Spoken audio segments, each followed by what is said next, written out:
Good afternoon, everyone. Welcome to this very special event in the history of the Wilmer Eye Institute. Here we are in the beautiful Boone Pickens atrium of the Wilmer Institute, and we're happy to have our Wilmer Board of Governors here today. They're the people that gifted us with this beautiful building and many of the professorships that you see documented to my right and to my left. But today we celebrate a very special professorship and person in Wilmer history, and so we're honored and delighted to be able to dedicate the Fred M. Leader Family Retina Professorship and to have the Leader family here with us to do that.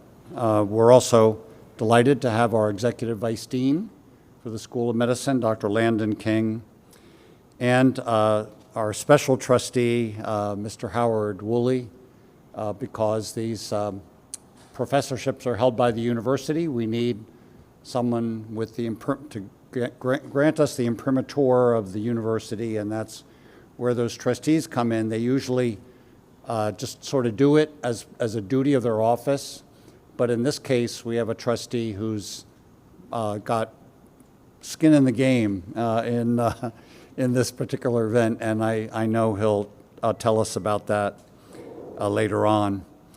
When I think about professorships, I think about the potential to change the world for many years into the future.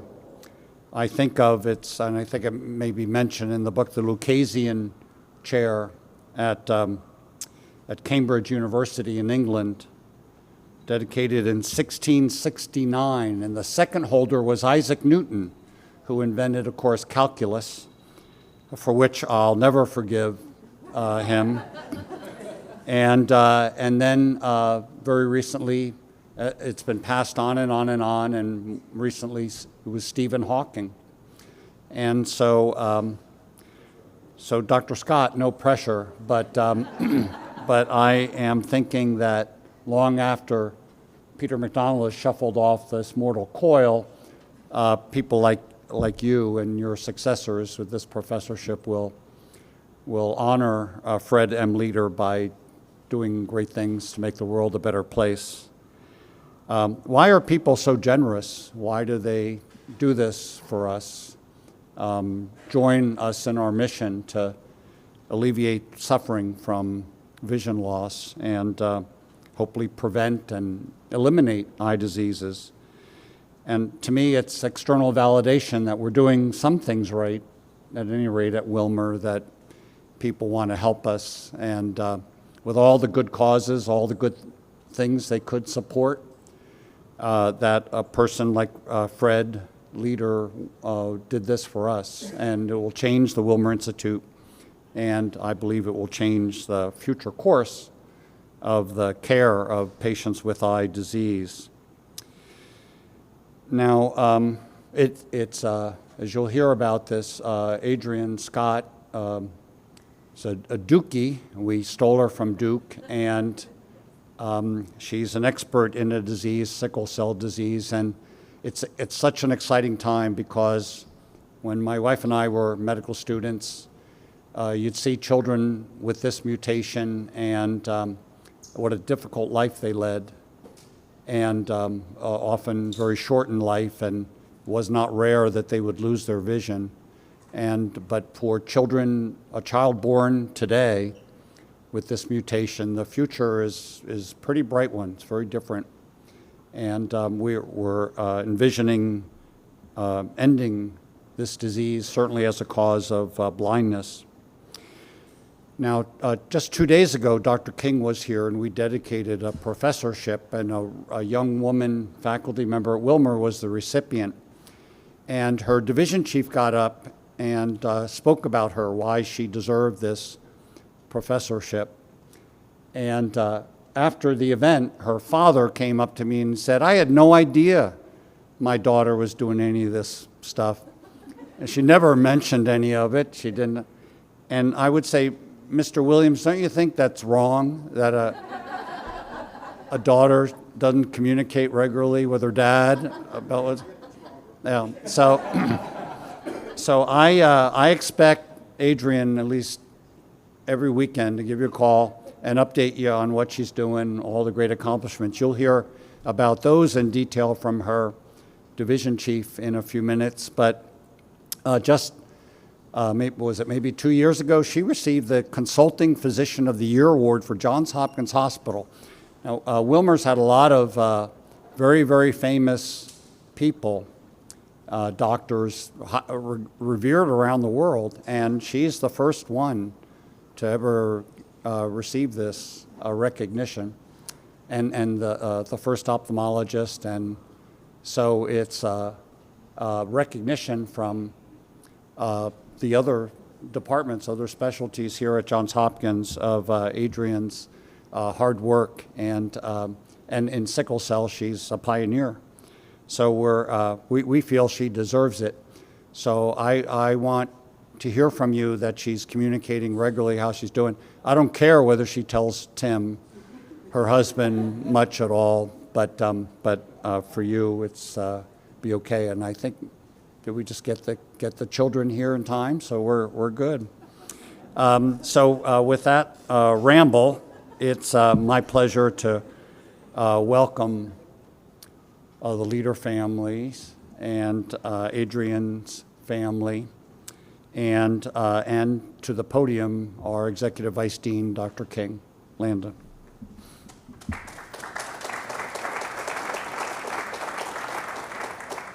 Well, thank you very much, Peter, and good afternoon to everyone.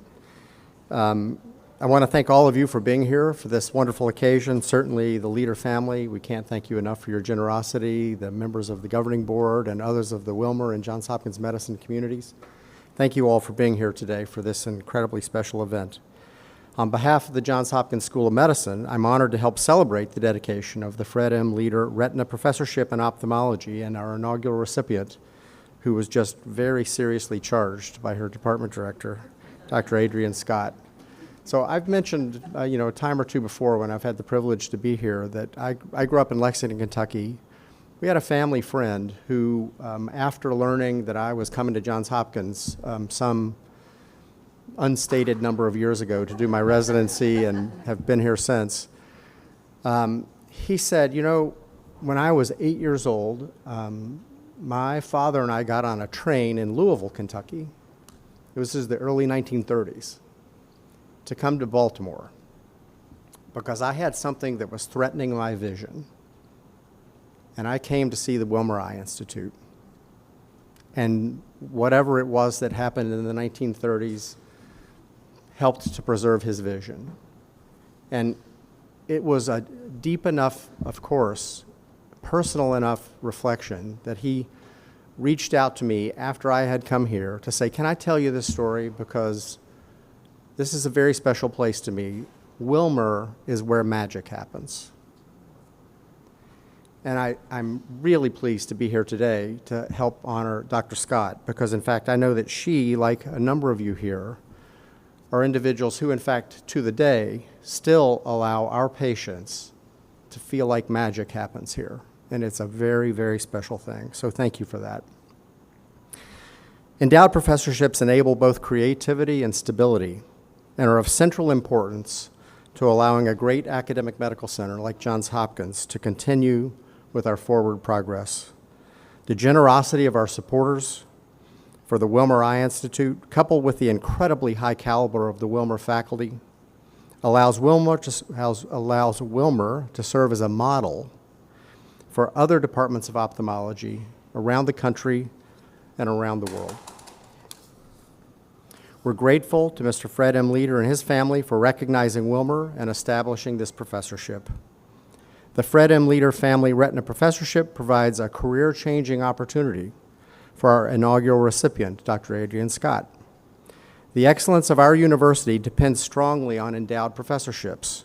These positions empower us to attract and retain the finest faculty and academic leaders and support their work as teachers, scholars, researchers, and clinicians in perpetuity, as Peter was describing. The donors who step forward to establish endowed professorships are true partners in the future success of Johns Hopkins and the Wilmer Eye Institute, ensuring that the world's brightest minds can continue to accomplish the extraordinary things that happen here every day. Today, we celebrate and honor Dr. Scott for her many achievements. Dr. Scott's focus on vitreoretinal disease, particularly sickle cell retinopathy, underscores her commitment to understanding health disparities. As past Wilmer Retina Fellowship Director, she has helped to shape the next generation of specialists. Her leadership extends to the American Society of Retina Specialists, where she serves on the executive board. Her dedication to advancing eye care is also evident through her clinical practice and role as medical director of the Wilmer Bel Air Satellite Clinic.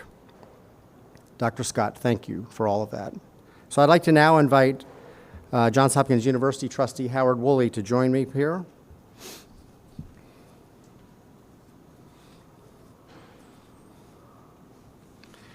Because the endowment for a professorship is held and administered by the university trustees, professorships are formally presented to the university. So it gives me great pride on behalf of the Johns Hopkins School of Medicine, I formally present to Howard Woolley the Fred M. Leader Family Retina Professorship in Ophthalmology to the Johns Hopkins University. Congratulations.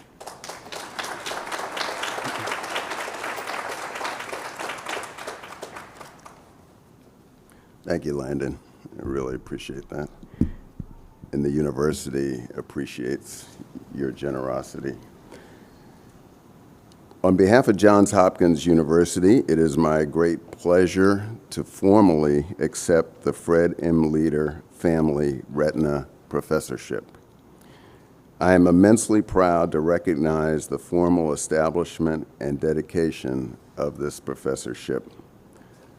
The women and men at Wilmer who hold professorships conduct some of the most significant and high-impact research and bring considerable prestige to the Johns Hopkins name through their collaborative, multidisciplinary work. Their work makes this a great university, and their ability to chart new courses of research and patient care comes in no small part from the reliable support of an endowment. Endowments are truly the foundation on which our success is built. I was first introduced to Dr. Adrienne Scott 10 years ago. My wife, Gail, was in what would turn out to be the last year of a very full 58-year life in which she battled the disease sickle cell anemia. Sickle cell is a pernicious inherited disease which, as many of you know, subjects the patients to many excruciating pain crises, frequent emergency room visits, and collateral damage to organs, joints, and other parts of the body. In Gail's case, sickle cell retinopathy was part of her experience. A fearless world traveler, Gail at one time was actually a reporter here at the Baltimore Sun.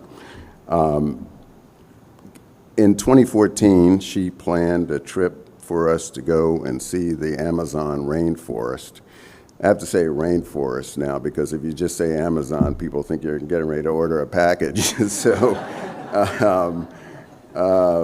unfortunately, a few days into our small ship cruise from Argentina to Brazil, an intense sickle cell crisis forced us to disembark in Rio de Janeiro and seek treatment in country in Brazil.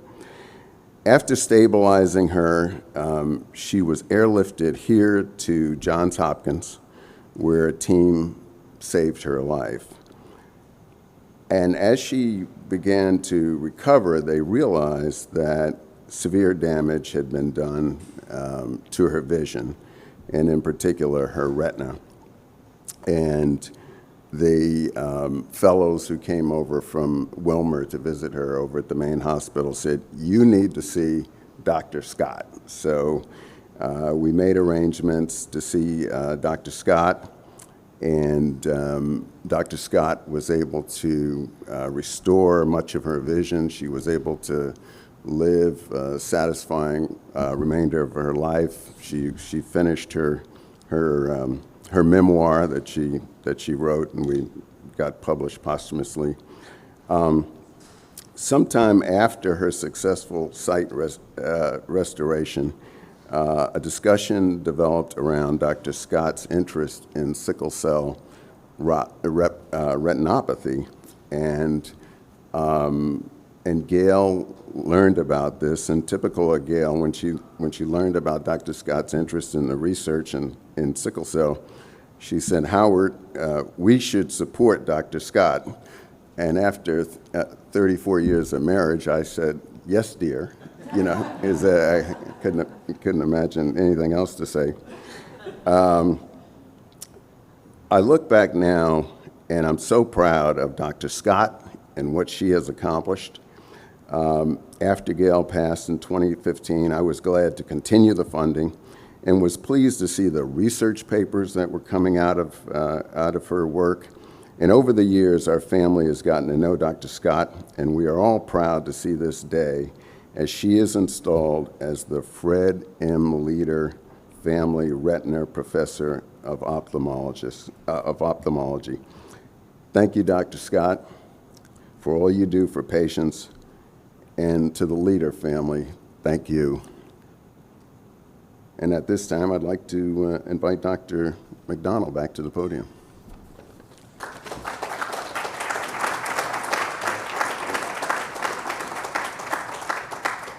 Thank you, Howard. Yes, dear, I wrote that down so I could get that in my... Fred M. Leader was a special kind of guy. I'm told by his family that in addition to being a stellar student at Swarthmore, he was sort of a liberal, and he wanted an end to war, and he cared a lot about civil rights. And that doesn't surprise me because my wife went to Swarthmore and she cares about that stuff too. So normally at this time, we have the generous benefactor, him or herself, come up and speak to the motivation for doing this for Wilmer. And obviously Fred, whose father was the governor of the state of Pennsylvania, which is really cool. Fred's not with us to do that and explain to us why he made us and Adrienne his priority.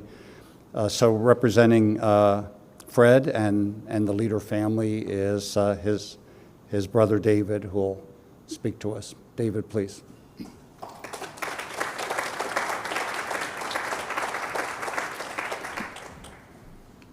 Thank you very much, Dr. McDonald.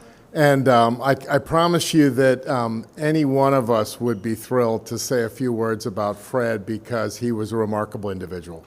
I'm Fred's brother. His sister Jane and brother Mike are in the audience, along with their partners Ted and Karen, and my wife Lisa and my daughter Katya. And we're just thrilled to be here. This is, sometimes things come together just the way they should, and I know that's how we feel about this professorship. And the selection of Dr. Scott. So I'm going to tell you a little bit about Fred right now. So if you get bored, just think about something else. But we're a pretty close-knit family, although we probably wouldn't say it publicly normally. And we were all very close with Fred. We all participated in different ways in supporting his extraordinary life and to help him with his vision challenges from time to time. Although he never thought of them so much as challenges. He just moved forward. From a very early age, it was clear that Fred had a serious vision problem. He had a tiny field of vision, which is sometimes called gun barrel vision, and his field of vision was very blurred. So as a very young child, he could read one letter at a time at about a 6-foot distance, and so he learned something about the alphabet and reading, but that was, as that blurred and declined, it ended. His experience with Wilmer Eye happened when he was just about 1.5 years, 2 years old, and my parents realized that his vision problem was severe. He had sort of faked it pretty well up till then, and they came here and got the best diagnosis they could get at the time, which was it was the retina. It probably wasn't going to get better, and there was no clear diagnosis that they could point to, but the disease that most paralleled it was retinitis pigmentosa at the time. So at that point, my parents realized that they were going to have to deal with this challenge going forward. And I often joke that my parents made a decision which was highly unusual at the time to mainstream Fred. So Fred went to normal schools from a very young age, and that's where siblings and friends and my mother jumped in to help support him as he pursued a public education. I have to say that one thing was clear was that nobody was stopping Fred. He was one of those bright, active kids who was completely stubbornly independent, and if he said he wanted to do something, my parents didn't really try very hard to stop him. So I can't say that they were dying to give him independence, but he just took it and ran with it. Jane and I, we grew up on a farm at that time until Fred was about middle school age, and then we moved to suburban Philadelphia. But during the farm days, Fred had chickens and an egg root and a donkey, and he was drafting my sister to help him put together Heathkit ham radios. And I sometimes tell the story that Jane and I are both pretty good readers, because at age 4 or 5, we were reading instructions from journals and how-to books for him to become a ham radio operator, or put together some other piece of mechanical equipment that neither of us understood at all. Fred was a great student, and I say that with some reluctance because those of us who followed him in school would arrive at our new classroom and the teacher would say, "Are you Fred Leader's brother? Oh my God, he's the best student I ever had. He was the smartest kid I ever taught. I'm so excited that you're in my class." Jane had the same experience, right? And then after a few tests and a few weeks, that whole topic sort of passed behind us, right? And we moved on to more normal interaction. And throughout his youth, he had projects every week, new projects. And I mean, literally, we could rattle off 50 projects that he wanted to pursue. And at his celebration of life, people came from his other exploits to tell us about projects he came up with them that they did that we had never even heard about. And we each got sort of selected for a different group of projects. Jane got pulled into the young kid on the farm project. She had to go on the egg route. She had to help with the donkey and all of those things and putting together the ham radios. I got grabbed in the middle years when he was interested in hiking, camping, fishing. He used to say the best time to, I didn't like to fish. I like to read Hardy Boy mysteries, right? He would make me go fishing with him, and he would say the best time to fish is before, during, and after rain. You get the idea. And then, and also riding the tandem bike. He was very, very active, very athletically active, and wanted to do something active every day. Usually, we would negotiate over whether it was a 10-mile ride or a 30-mile ride, and somewhere in the middle, we'd come to an agreement. Mike got called in for the bigger issues. Mike helped him to adjust to living in Washington, D.C. when he got his first job, helping him transition to high school. And then when Fred decided he wanted to bicycle across country and my mother started to have a cow, she called Mike out of his job to take vacation to join us for the first part of the journey to make sure we weren't going to kill ourselves. So I can promise you, if Fred were around today, he would be thrilled that Wilmer is so entrepreneurial and so unique in its approach to research. Honestly, we didn't know as his siblings why he was so impressed by Wilmer, but now we know. I love the fact that you put teaching, clinical, and research together. What a brilliant idea to keep your research real-world grounded and your students in contact with both the future and the present. Fred would be thrilled with the selection of Dr. Scott. We all know that sickle cell disease has been underfunded, undersupported, and under-researched forever. And how cool is it that the first professor in the Fred Leader Retina Professorship is someone focused on sickle cell retinopathy and who's really made strides in helping to use the retina as a guide to blood flows in the brain and doing some really pivotal research in that area. And even cooler, who also won the award, as Dr. McDonald mentioned, for Best Consulting Physician last year, which is a wonderful dynamic duo of skills. So congratulations. So just to bring it to a close, I want you to know that we as a family are honored that Fred's legacy is going to be associated with pursuing the mission of both Wilmer and Johns Hopkins and expanding research into retina illnesses, which related to what was wrong with my brother's eyes.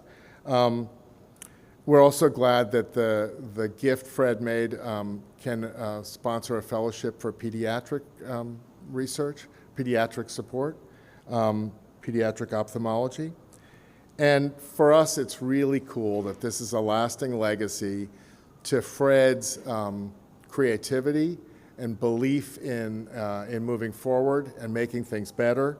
And I just want to thank all of you at Wilmer Eye and Johns Hopkins and all of you present today for helping make this possible. We're very proud.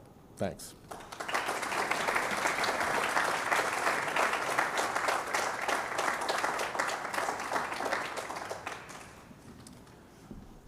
Wonderful words. Thank you, Mr. Leader and family, for providing this opportunity to Hopkins, Wilmer, and of course, Dr. Adrienne Scott. And it's my distinct honor to introduce Adrienne Scott, the inaugural recipient of the Fred M. Leader Family Retina Professorship. Before I go on, it was very interesting listening to what you said about Fred. It reminds me of my research mentor, Larry Yelmeland, who was completely blind, and I served as his eyes. But I think he taught me so much more than just science. He taught me what it's like to be blind, and I think the real critical message he sent me was a blind person has every aspiration, desire, and wish that a sighted person has, and never forget that. And I think that has influenced how I try to treat all of my patients, and I think that's how many of us try to treat our patients. So Wilmer and Hopkins strive to have the best and the brightest, as you've heard, on our faculty. We try to recruit what we call the triple threat faculty, those who are outstanding clinicians, researchers, and educators. And Adrienne Scott has that phenotype. So I only have 6 minutes to brag about her, is what I was told. So I could talk about how she was a two-time high school All-American cheerleader, or the fact that she went on to cheer at Duke, but I won't. Or I could talk about how she was a competitive Teen Jeopardy participant. So you always want her on your trivia team, but I won't because I don't have the time. Adrienne, I've done a little homework on you. So what I'd like to do is really highlight what separates Adrienne from the rest of the pack. First and foremost, she's an outstanding clinician and surgeon. And as a result, she was appointed as the medical director at Bel Air, as you've heard. And she's been highly successful there. And importantly, she has distinguished herself as an internationally recognized expert in sickle retinopathy. And for me, the aha moment was when I was at a national conference in the audience, and Adrienne was on the panel of all these unsolved, interesting cases, and a case of sickle retinopathy came up, and there were world-famous people sitting on each side of her. When the case came up, they kind of shrugged. They looked at Adrienne, and they said, I think you should answer it. I don't know how to answer it. So for me, that was that aha moment that she really distinguished her expertise on the stage, and she went on and pontificated. So sickle retinopathy, have you heard, is really an underserved disease that can cause blindness if detected too late. And Dr. Scott has focused a lot of her efforts and the majority of her work on developing new guidelines for early diagnosis of sickle retinopathy so that no one can lose sight. And I do want to acknowledge that in the audience is Mort Goldberg, who, the former director, who was really one of his key areas of research was sickle retinopathy. And I think Mort's been very proud and happy that Adrienne has sort of taken the baton and is trying to go to that next level. In addition, one of the interesting things that happens, and unfortunate things that happen to children with sickle retinopathy is they develop these silent cerebral infarcts, so little mini strokes because of the disease. And that can have a profound effect on the development of the children, where their cognitive development is slowed, they have developmental delay, and they just fall behind their peers. So the current recommendation is to have every 6 to 12 months to put a child to sleep to have an MRI, which is a real challenge to continue doing. So what Adrienne has done is using new technology called OCT angiography, where you can use a non-invasive picture that will look at the circulation of the eye, and she's found that just a little bit to the side of the sweet spot of the eye that gives us 20/20 vision, there are these things called flow voids, where there's a disruption of the circulation. And that actually corresponds with these flow voids or these interruptions in circulation in the brain because of similar anatomic vascular development. So what Adrienne's done a lot of really interesting work on this, but her best work is to come because she's linking the correlation of these changes in the macula with what's going on in the brain.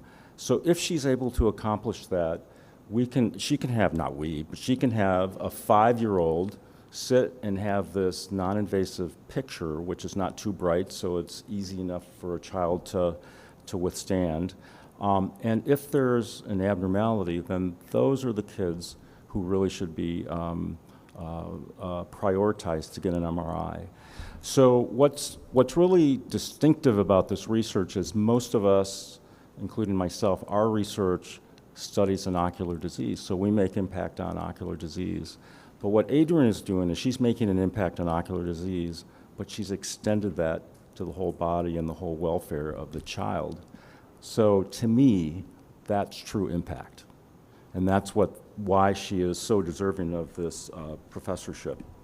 So if you don't think that's enough, she's a real key educator. It was mentioned before that she was the former Retina Fellowship director, and she's passed that baton on because she has been the American Society of Retina Specialists, which is the largest retina conglomeration of retina specialists, which is trying to like herd cats, but she's in charge of educating and putting together the education for the Retina Fellows. So if you think about it, she's responsible for educating all of the U.S. retina-trained physicians. No small task. So along with that, she's been involved with really a lot of scholarship involved in diversity, equity, and inclusion in ophthalmology. She's really a key opinion leader in health disparities in ophthalmology and medicine. And she's, for instance, she is the editor of Equity, Diversity, and Inclusion at JAMA Ophthalmology, which is one of the key, most important eye journals that we have. It's one of the high-impact journals.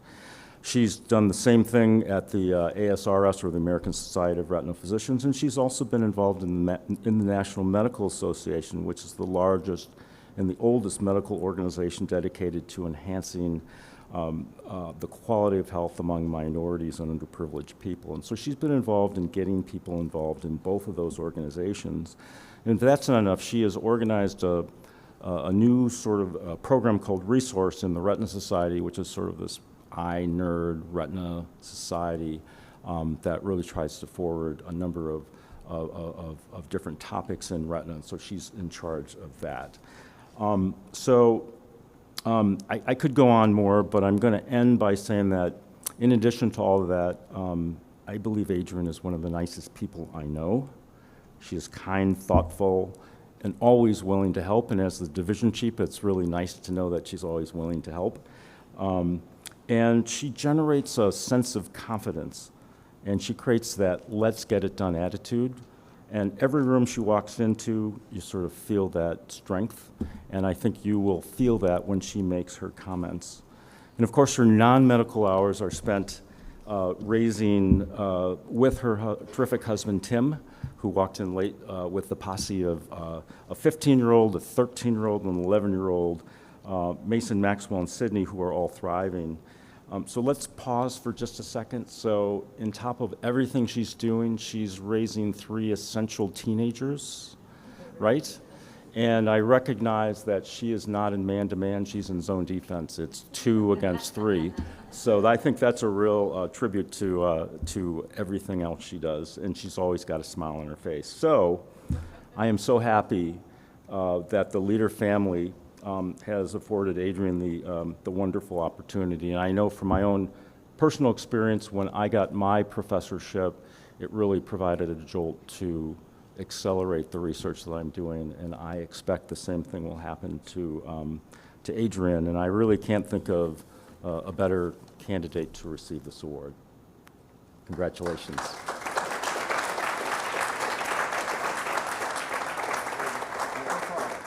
Don't go far.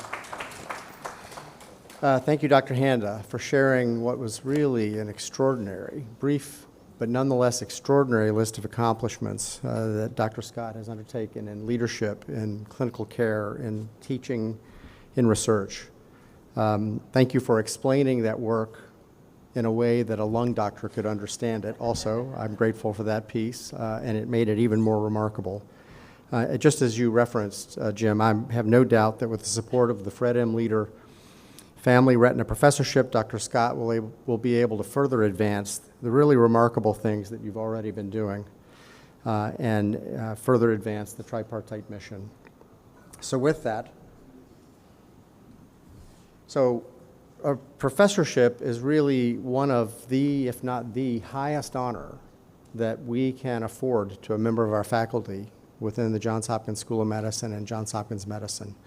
And so with that, it really is my honor, on behalf of the School of Medicine, to present this medallion to you, Dr. Scott, as a symbol of the honor and in celebration of your installation as the inaugural recipient of the Fred M. Leader Family Retina Professorship in Ophthalmology. Congratulations.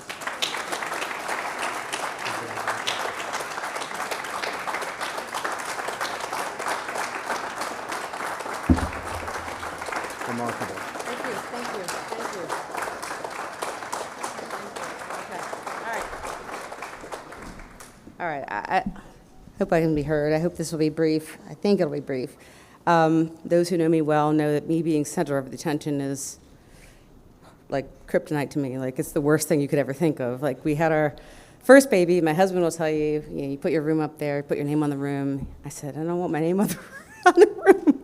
He was like, why don't you want your name on the room? This is uncomfortable for me, but I'm pleased for the platform because I want to thank just a few people for making this happen. So most importantly, the Leader family.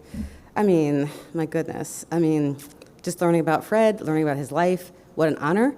And I'll make you proud. Everywhere I'll go, everywhere I'm invited, I'll be the Fred M. Leader Professor of Ophthalmology. And if they know my name, they'll know Fred's too. So you did a good thing. You heard earlier about how sickle cell disease is so pervasive, especially where we live and work, in neighborhoods where we live and work. And we want to give back to the neighborhood in which we live and work at Johns Hopkins, and we want to honor the patients in whom we see. Very honored just to have Dr. King make time to come, and I know how many of these you have, and that you came to give this to me personally is an honor. Dr. McDonald, thank you very much. You know, every time you've given me a leadership task, I've taken the ball and run with it, and this is no different than that, and I appreciate that honor too. And I will run with that and make you proud and make the Leader family proud. Okay. So I won't talk too much. I want to thank everyone in the room for coming, colleagues, beautiful faces, you know, people that help us see the patients every day. And, you know, you can't do it without a team. You can't do it by yourself. You can't do it from a lab. You need everybody, from the person that cleans the floor to the person that hands you the instruments to the person that explains what you wrote to the patient so, so they know what to do. I want to give honor. I look over and I see Joyce Turner. Oh, my goodness. Raise your hand if you're from Harford County, Maryland. Does anybody know where Harford County? It's in Bel Air. You know Harford County. Sean is from Harford County. Trish is from Harford County. Kathy lives in Harford County. So this is where Bel Air is located. So these individuals had to travel a ways to see this ceremony. So I want to say I appreciate that. I'm honored to have you. You know, of any of accolades that you've heard from me, my most proud is my ability to take care of patients, and all of these folks help me take care of patients. From the people that you get on the phone, the most pride that I get at running a clinic is saying, gosh, your staff is so nice. From the front to the back. My goodness, I mean, that's an honor.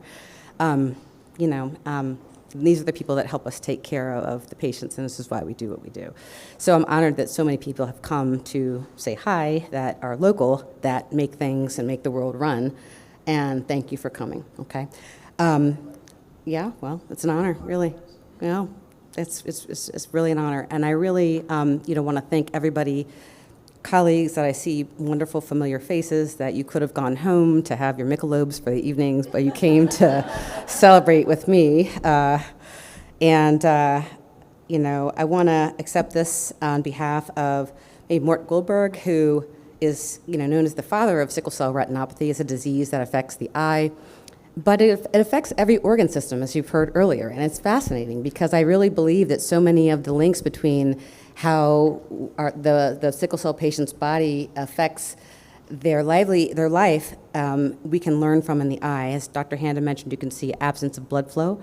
Why do they get that? We don't know. If you have it in your hands and your feet and your back, you feel pain. If you have it in your eye, sometimes you may not see, but we don't realize it. So people say, well, what was going on between when Dr. Goldberg was kind of doing his classification system, which is very astute, in the 1970s, 80s, with his, you know, two hands and the instrumentation and the imaging he had available in the 70s and 80s, he was able to classify what is sickle cell retinopathy. And, you know, when I was coming on faculty, we had a lot of these innovations that we take for granted now, and I was able to put them to work and put them to use and really learn a lot from the patients themselves, and did these imaging techniques in sickle cell retinopathy, and you learn a lot. And it has a lot of parallels to diabetic retinopathy and other diseases that take sight from our patients. So just want to thank a few people. Thank you, Dr. Goldberg. Thank you for loaning me your patients, and thank you especially to the patients that let me learn from them. Thank you for the patients themselves, for anybody that's ever asked to be in the study or participate in research. This is what we do. This is why we do what we do. Thank you.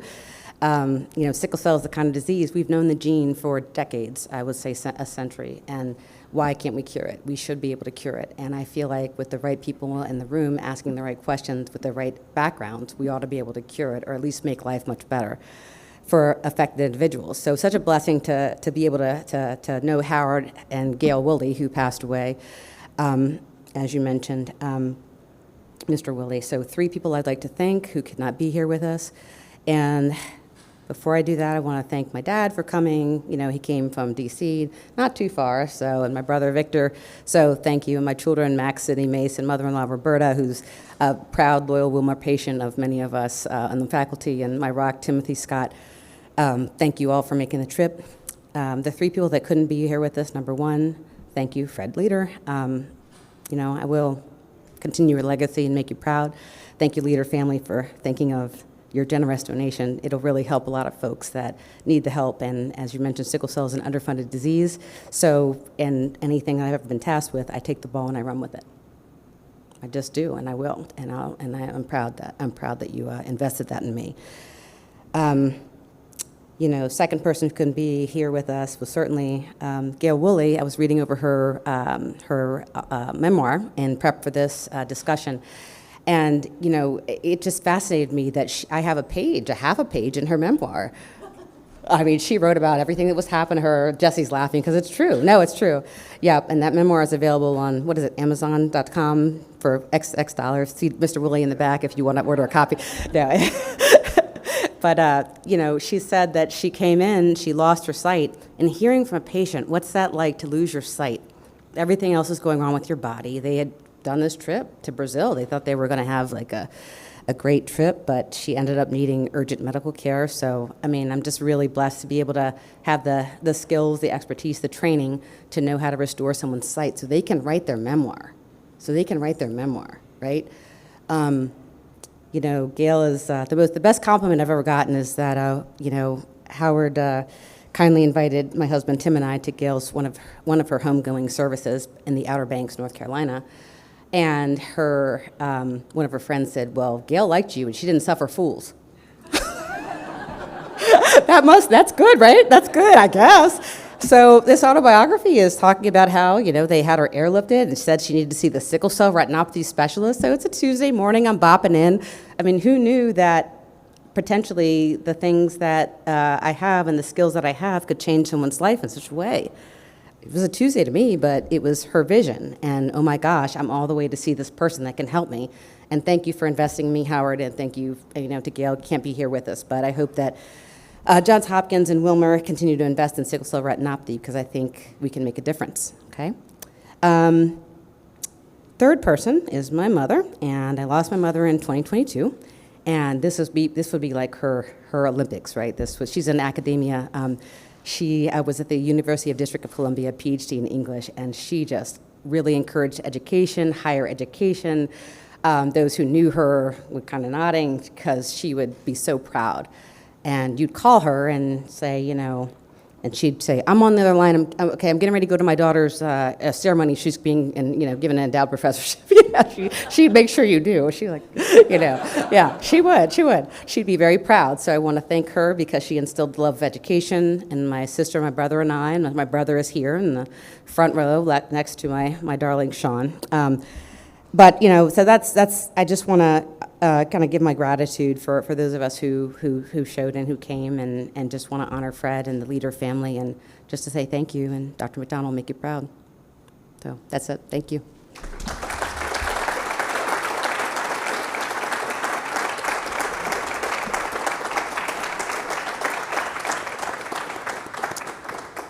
Adrienne, congratulations. Your Wilmer colleagues are delighted that you're the inaugural Fred M. Leader Family Retina Professor at Wilmer and feel you deserve this wonderful honor.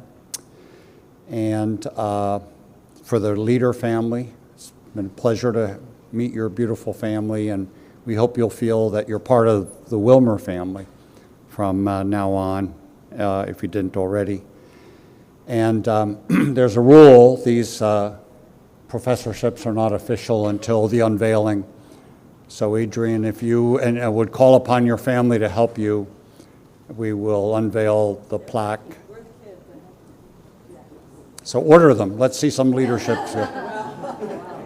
Okay, this is Max and Sydney and Mason, and they didn't know they had something.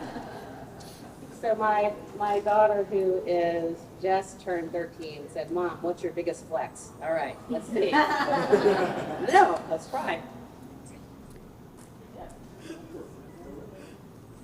Yay.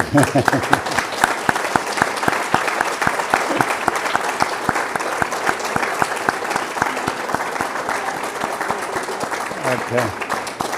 So I think we're going to be taking some photos with the Scotts and the Leader family, but please, for everyone else, we have a nice reception that's beginning. We hope you'll be able to stay and join us and congratulate these two families on this wonderful occasion in Wilmer's history. Thank you very much.